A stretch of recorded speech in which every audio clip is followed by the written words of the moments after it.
Yes, I think he'll join us. So thank you very much, ladies and gentlemen of the press. We have a press statement here by the United Opposition on the escalating human rights violations and political intolerance in Kenya and the region. We, the United Opposition, stand before the people of Kenya and the international community, gravely alarmed by the heightened descent of our beloved nation into a state of repression, lawlessness, and political persecution. Despite our persistent calls to end arbitrary arrests, abductions, gross violation of human rights, and extrajudicial killings, the Ruto administration seems to be on a race to the bottom, that is, to anarchy.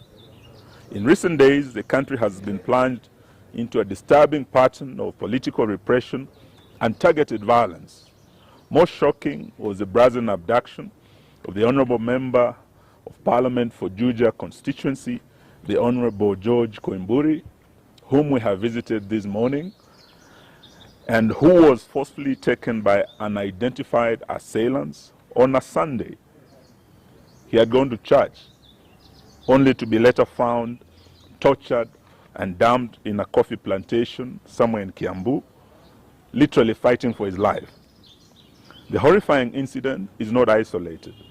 It's part of a chilling trend where elected leaders and citizens, particularly Gen Zs, aligned with the opposition, are being systematically targeted to silence any dissent against this regime.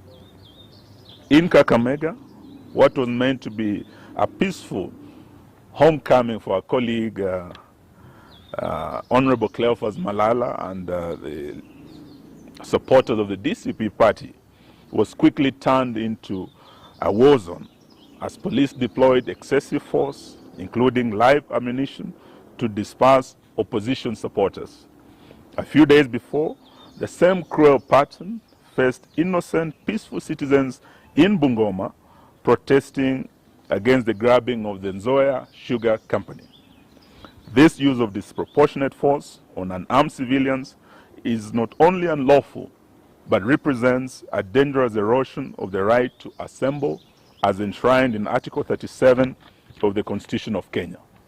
Moreover, we have repeatedly raised the alarm over the state-enabled culture of impunity, where political hooligans are mobilized to disrupt opposition events violently. These criminal gangs operate openly, often shielded or even escorted by state security forces. From Busia to Kisumu, Nairobi to Nyeri, opposition meetings have been ambushed, tents destroyed, sound systems and cars vandalized, and citizens assaulted. While the police stand by, or worse, collaborate in this chaos, this is no doubt a state-sponsored political terrorism. We also condemn, in the strongest terms possible, the murder of two Catholic priests, Father John Minor, who had just recently hosted the second deputy president. We also condemn the death and murder of Father Alois Cheriot Bet, who had also been paid a visit by DCI officers, only to be murdered shortly thereafter. We are in solidarity with the Catholic Church in demand for justice and holding to account those responsible for these heinous crimes. These violations are not only gross violation of the Kenyan Constitution, but also a violation of the African Charter on Human and People's Rights and other international rights statutes, including the Universal Declaration of Human Rights 1948, to which Kenya is a signatory, the International Convention on Civil and Political Rights, ratified by Kenya as far back as 1972, the African Charter on Human and People's Rights, which enshrines the right to liberty, assembly, and freedom of expression. These legally binding instruments obligate the state to protect, not to persecute, any of its citizens without exception. We are deeply disturbed by the growing role of private sector enablers in this crackdown. We call out telecommunication companies, in particular Safaricom, which may have turned a blind eye, or worse, actively collaborated with the regime in surveilling, tracing, aiding, and abducting of these citizens. We demand that they publicly account for the data they provide to security agencies and affirm their commitment to protecting the rights and privacy of their customers. We equally put on notice all political and business elites, those who fund the goon squads, those who lobby for the maintenance of tyranny, and those in the diplomatic community who remain silent as Kenya burns. History will remember your complicity. To the Kenyan people, we say, do not be silenced. The repression we face today is not just about politics. It's about the very soul of our nation. When voices are muted through fear, when leaders are abducted in broad daylight, and when bullets are fired at peaceful gatherings, the silence of one becomes the silence of all. We urge every citizen, civil society groups, religious leaders, and international allies to stand in solidarity with us in demanding, one, an immediate cessation of politically motivated violence and abductions, enforced disappearances, and extrajudicial killings. Two, accountability for the telecos and private actors enabling illegal surveillance, tracking, and data breaches. Three, an end to state-backed disruption of peaceful political assemblies. Four, the protection of constitutional rights, including the freedom of assembly, association, expression, and political participation. We would like to remind Mr. Ruto that he is not immune from prosecution for crimes against humanity, which includes abductions, torture, enforced disappearances, murders, gender-based violence, and other crimes. This is not a partisan issue.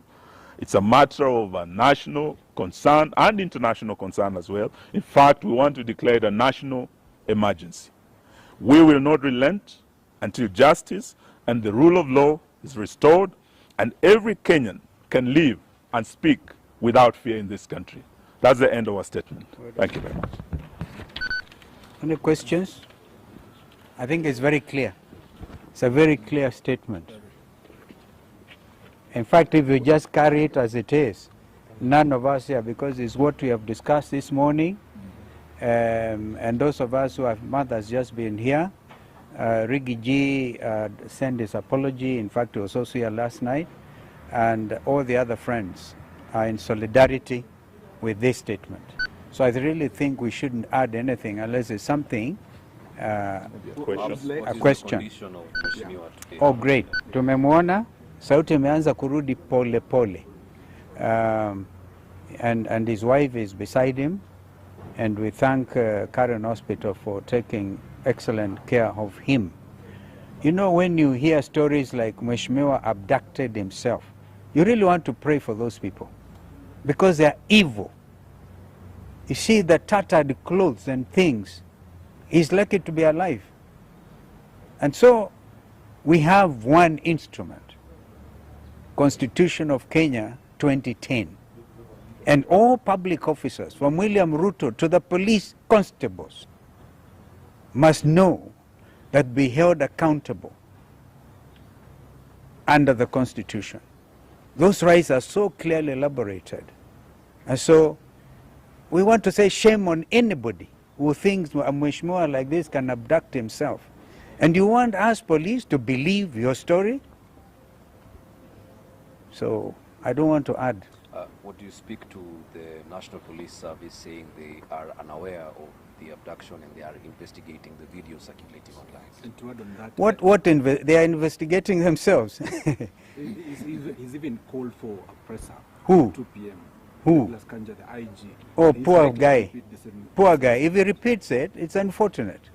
Yeah, there's an abduction squad. We go by what Rigathi Gachagua said last night. Special squad, you know, designed to make sure that there will be no opposition in Kenya. So let him issue a statement. But who will believe a policeman like Kanja today? Where his own people say, oh, Mheshimiwa abducted himself. and the man was almost dead. Okay, so, well, this is where it is. And we are not, by the way, Kenyans are very clear. Nothing will stop them from sending these people home. Are they not even on record saying, afadhali wajitetee because they know they'll go to prison? Well, the former Attorney General is here with us, immediate former. It's really, JB is with us. And these things, we're investigating, we tooth comb with ICJ. Remember, you're dealing with very senior, some of us, very senior members of the profession and members of the International Law Society of Kenya, East African Law Society. And we repeat that when we went for integration of the region, we really were for the rights of establishment. So Mother Karua can practice in Uganda. I can open an office in Dar es Salaam, in Kigali, in Bujumbura. This is the spirit of cooperation. And therefore, we are all subject to the same values and standards. So we are going to make sure that this region is called to order when it comes to human rights, which are universal under those statutes that have been elaborated. How do you speak to comments made by the Tanzanian MPs yesterday about... We don't want to comment about Tanzanian MPs. I think let's stick to the Yeah. Kenyan situation. Yeah. About abductions. Yeah. Our own president, just a few days ago, told the Finnish president there will be no more abductions.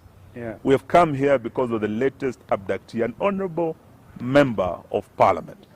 And we have here the former Attorney General, whose own son was abducted. Probably should say a word about abductions that he has called for an end to. JB, please. Thank you, my colleagues.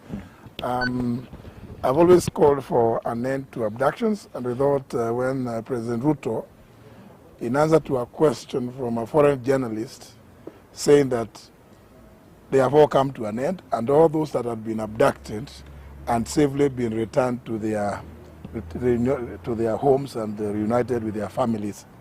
Only, unfortunately, to see this latest one of Honorable Koimburi. And just to answer a simple question, on Friday last week, the police who are looking for Honorable Koimburi did not get him. He managed to escape. The police continued to look for him. They arrested his driver. His vehicle is still at the Bodaiga police station. That was Friday. And then on Sunday, he said Troke has to know the people that were hunting for Koimburi on Friday are the same ones who are looking for him on Sunday. It's a simple thing. So, IG Kaja, please, you can tell that story to the bands, not to Kenyans. It doesn't make sense. Abductions and all forms of extrajudicial processes must come to an end in this country. Thank you. Thank you, ma'am. Former Speaker of the National Assembly, what is the silence?